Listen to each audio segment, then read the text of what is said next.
Jim Warren of 101 Livestock Inc. is a leader, a forward-thinking individual, and a go-to guy when it comes to relating any aspect of beef production to the media.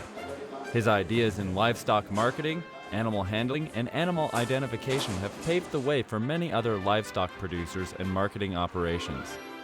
That's why the California Cattlemen's Association, Montana State University, and the California Livestock Auction Markets Association, CLAMA, have nominated Jim for the 2009 National Beef Quality Assurance Award.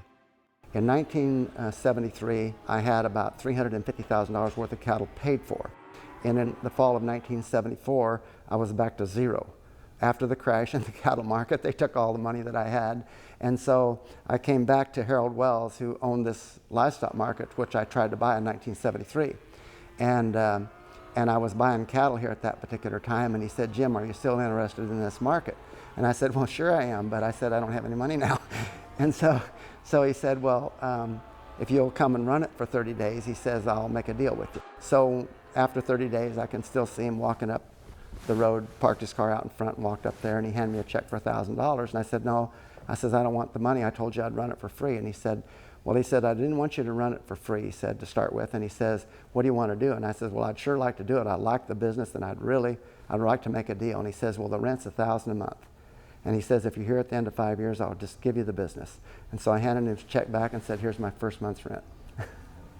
At that time, the market had 2 full-time employees and sold about 5,000 cattle each year. In 1975, nobody hardly shipped cattle out of state out here. So I could see bunching these cattle up and getting them off into a different market would be advantageous for our customers. And it wasn't the money, making so much money, as it was the concept of being able to produce a good product and get it marketed for what it was really worth. Today, there are 12 full-time employees and up to 60,000 cattle are sold each year. Jim has always been at the forefront of animal welfare and proper animal handling. When we first started here, there was the challenge of a lot of humane groups.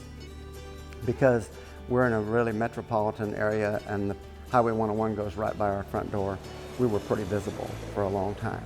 And that has changed over time because the humane groups realized that our heart was in the right place. We were trying to do the right thing. Using his own common sense approach, as well as consulting with experts like Temple Grandin, Jim has created a sale yard which stands out among other sale barns across the country. It excels in its ease of processing cattle comfortably through the market chain. Because of his vision, livestock can move onto his facility, through the sale ring, and back off his property with much less stress.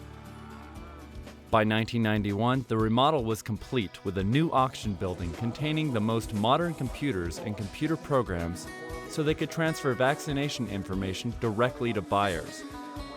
Furthermore, Jim has gone through great lengths to install an RFID tag reading system at his facility. He provides records of this data to benefit his buyers and sellers so they know that they, and ultimately the consumers, are getting the best quality beef product possible. Beyond his cutting-edge facility, Jim also uses progressive animal handling practices. In 1985, 101 started a vaccination program designed to help cattle develop immunity to the majority of the major diseases in the industry. In 2000, 101 started rewarding producers who participated in their vaccination program, which consisted of at least one shot of modified live 4-way, 8-way, and Pastorella, with free floppy animal ID tags. That year, 20,000 tags were given away to encourage participation. The calves and yearlings commanded premium prices. It was a smart move. Today, 80% of all cattle sold at 101 have EID tags, qualify for PVP programs, and have at least one series of vaccinations through the 101 program. We try to be on the leading edge of the technologies that, whether it be EID, animal welfare, inoculations, mineral programs, animal health issues. Jim is a leader. He has been a member of CLAMA since 1977 and has held many different offices, including a seat on the board of directors during his tenure.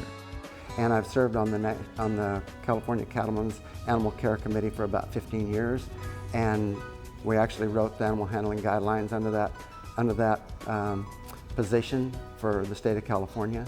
and I serve on an animal welfare task force currently that's trying to determine the things that we're doing inside the industry that maybe we don't need to do.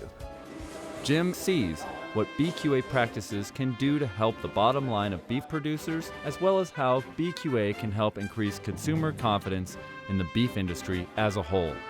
He believes strongly in leading by example and maximizing the ideas of others. He feels that the humane treatment of livestock and committing to BQA practices are key parts to improving and protecting the Western way of life.